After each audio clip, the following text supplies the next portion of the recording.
दोस्तों, देखिए आज हम लोग पढ़ेंगे अनुसूचियां, भारतीय संविधान की अनुसूचियां। जो हमारी पॉलिटी की सीरीज, कंप्लीट पॉलिटी की सीरीज चल रही है, उसमें मैं एक तो बेसिक पढ़ाऊंगा ये आपको, ठीक है, जो शुरू से चल रहा है, और दूसरा मैं साथ साथ में क्लास लूंगा जो अनुसूची और भाग।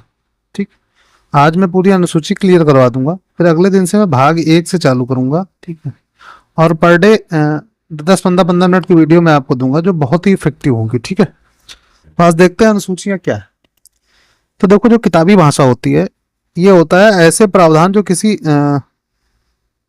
भाग में शामिल नहीं किए गए, वह अनुसूचियां कहलाती हैं, ठीक है। ऐसा किताबें कहती है, लेकिन एक्चुअल देखो जो मेन चीज है वो यह है कि संविधान में संशोधन में सरलता के लिए अनुसूची बनी, कि भाग में परिवर्तन करने के लिए ज्यादा नौटंकी है, अनुसूची में परिवर्तन करने के लिए ज्यादा समस्याएं नहीं, इसीलिए अनुसूचियां बनाई गई हैं, ठीक है।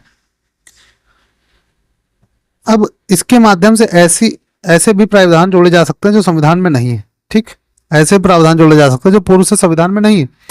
पहले इनकी संख्या 8 थी, अब इनकी संख्या 12 है। कितने हो गई? 8 से 12, ठीक। पहले जब संविधान बना तो 8 थी, अब 12 है, ठीक है। अब देखिए अनुसूची क्या। पहली अनुसूची है हमारे भारत के संघ राज्य क्षेत्र विस्तार का उल्लेख, कि हमारा भारत जो है ये राज्यों का संघ है, इसके विस्तार का उल्लेख किया गया पहली अनुसूची में। दूसरी अनुसूची में सरकारी पदाधिकारी के वेतन के व भत्ते हैं, इसमें महान्यायवादी का वेतन व भत्ता नहीं दिया गया, ये अपवाद है, ठीक है। तीसरी अनुसूची है सरकारी पदाधिकारियों द्वारा पद ग्रहण से पहले ली जाने वाली शपथ, अपवाद इसमें राष्ट्रपति, ठीक है। देखो पहले क्या होगा, संघ राज्य क्षेत्र हो गया, दूसरे में पदाधिकारियों का वेतन और भत्ते हो गए, तीसरे में शपथ हो गई, चौथे में हमारे राज्यसभा में सीटों का आवंटन है, वर्तमान में 245 है, ठीक है। राज्यसभा में सीटों का आवंटन, और ध्यान रखिएगा वर्तमान 245 है, ठीक है। अनुसूची 5 है SC/ST क्षेत्र का प्रशासन। अनुसूची 5 में SC/ST क्षेत्र का प्रशासन कैसे चलेगा? या तो राष्ट्रपति चलाएगा या उनके द्वारा नियुक्त प्रशासक, ठीक। और जो SC/ST क्षेत्र है इनके भूमि अधिग्रहण पर रोक भी है, ठीक है। अनुसूची 6 है, अनुसूची 6 जो है हमारी, इसमें असम, त्रिपुरा, मिजोरम और मेघालय 80 इन क्षेत्रों का प्रशासन है, जिसको भी राष्ट्रपति या उसके द्वारा नियुक्त प्रशासक ही कर सकता है, ठीक है। और इसी अनुसूची 6 में है जिला परिषदों की स्थापना, ठीक। अनुसूची 7 में है केंद्र व राज्य के मध्य शक्तियों का विभाजन, 7 से शक्ति याद रहेगी, ठीक है। तो इसमें 3 सूचियां हैं, राज्य सूची, संघ सूची और संवर्ती सूची। संवर्ती सूची ऑस्ट्रेलिया से लिया गया है, ठीक है। इसमें पहले 66 विषय थे, अब 61 विषय हैं। संघ सूची में 97 विषय थे, अब 100 विषय हैं। संवर्ती सूची में पहले 47 थे, अब 52 है, ठीक है। इनका एग्जाम्पल देख लीजिए। राज्य सूची में पुलिस, भूमि, कृषि आदि आ जाता है, संघ सूची में रेलवे और संचार आ जाता है, और संवर्ती सूची में स्वास्थ्य और शिक्षा आ जाती है, ठीक है। अनुसूची 8 है आधिकारिक भाषा का उल्लेख, आधिकारिक भाषा, ठीक है। इसमें प्रारंभ में 14 भाषाएं थी, लेकिन वर्तमान में 22 भाषाएं हैं। देखिए कौन कौन सी भाषाएं बढ़ी। 14 भाषाएं तो पहले थी, 15वीं बढ़ी सिंधी। सिंधी जो कि गुजरात और राजस्थान में बोली जाती है, इसको 21वें संविधान संशोधन 1968 से जोड़ा गया। उसके बाद 16, 17, 18 ये 3 भाषाएं जो कोंकणी, मणिपुरी और नेपाली, ये 71वें संविधान संशोधन 1992 में जोड़ी गई। कोंकणी जो है गोवा में बोली जाती है, मणिपुरी मणिपुर में, नेपाली सिक्किम में, ठीक है। 19वां जो भाषा है वो बोडो है, बोडो असम और मिजोरम में बोली जाती है। 92 संविधान संशोधन 2003 के द्वारा जोड़ी गई। ये 4 भाषाएं 19, 20, 21, 22, ठीक है। बोडो, डोगरी, मैथिली, संथाली। बोडो असम और मिजोरम में, डोगरी हिमाचल प्रदेश और उत्तराखंड में, मैथिली बिहार में, संथली छत्तीसगढ़ और झारखंड में, ठीक है। इतना याद रखना। अब आगे बढ़ते हैं अनुसूची 9 में, ठीक है। अनुसूची 9 है भूमि सुधार संबंधित। पहला संविधान संशोधन 1951, ठीक है।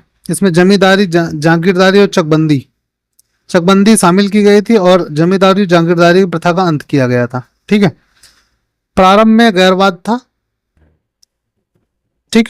अनुसूची 10 है 52वां संविधान संशोधन के तहत जोड़ी गई। 10 में दल बदल है, याद रखिएगा 10 दल बदल, ठीक है। दल बदल कानून है, बाद में इसको दल बदल विरोधी कानून बना दिया गया 1889 में। इसमें प्रावधान यह था कि जीते दल का नेता 6 माह के अंदर पार्टी नहीं बदल सकता। यह दलों पर लागू नहीं होता, संपूर्ण दल अगर चाहे तो किसी दूसरी पार्टी में मिल सकता है। ठीक है, जैसे अभी हम लोग देख रहे हैं कि पार्टियां एक दूसरे में मर्ज हो जा रही हैं। ठीक है, तो वो इसी के तहत आता है, 10वीं अनुसूची के तहत। ठीक है, और इसमें यदि 2/3 पार्टी सदस्य राजी हो तो लागू नहीं होगा। ये भी है, एक जगह से दूसरी जगह अगर 2/3 पार्टी सदस्य राजी हैं तो ये लागू नहीं होता। ठीक है, दल बदल विरोधी कानून अनुसूची 11 है, 73वां संविधान संशोधन 1993 इसके तहत जोड़ी गई, लागू ये 24 अप्रैल 1993 को हुई। ठीक, इसमें कुल विषय 29 हैं और ये पंचायती राज के बारे में बताती है। ठीक, पंचायती राज त्रिस्तरीय होगी, जिला पंचायत, ब्लॉक परिषद और ग्राम पंचायत। ठीक है, इसमें कुल 29 विषय है, ध्यान रखिए कि ये क्वेश्चन बनता है। अनुसूची 12 74वां संविधान संशोधन 1992। ठीक, और लागू ये 93 में हुई। इसमें नगर पालिका है, नगर पालिका में त्रिस्तर है, नगर निगम, नगर परिषद, नगर पंचायत। इसमें कुल 18 विषय हैं, इसमें 22 विषय हैं, सॉरी इसमें 29 विषय हैं, इसमें 18 विषय हैं। ठीक है, ये हमारी अनुसूचियां समाप्त हुई। अब देखते हैं अगले वीडियो में हम लोग पढ़ेंगे भाग 1। ठीक, भाग 1 संविधान का, और इसको संपूर्ण पढ़ेंगे कि कौन सा राज्य कब जोड़ा गया, कब क्या हुआ। ठीक है, तो एक हमारी सीरीज जो पॉलिटी में ही है वो एक दिन आएगा कि नहीं, आपके जो हिस्टोरिकल बैकग्राउंड है हमारे संविधान का। ठीक है, कि जो अधिनियम आए आज़ादी से पहले और आज़ादी की प्रक्रिया रही, वो आएगा। एक सीरीज जो हमारी चल रही है ये हमने अनुसूची से स्टार्ट की है। कल मैं इसमें भाग 2 पढ़ाऊंगा, भाग 1 पढ़ाऊंगा। ठीक है, तो वीडियो को लाइक करिए, सब्सक्राइब करिए, जुड़े रहिए हमारे साथ। जो लोग तैयारी कर रहे हैं उनको भेजिए ये वीडियो। ठीक है, अगर आपको अच्छा लगे हो तो जरूर सजेस्ट करिए। जितना हमारी मेहनत रंग लाएगी उतना ही मैं और मेहनत करने के लिए आप लोग प्रेरित करेंगे। ठीक है, चलते हैं, मिलते हैं अगले वीडियो में, तब तक के लिए बाय बाय, टेक केयर।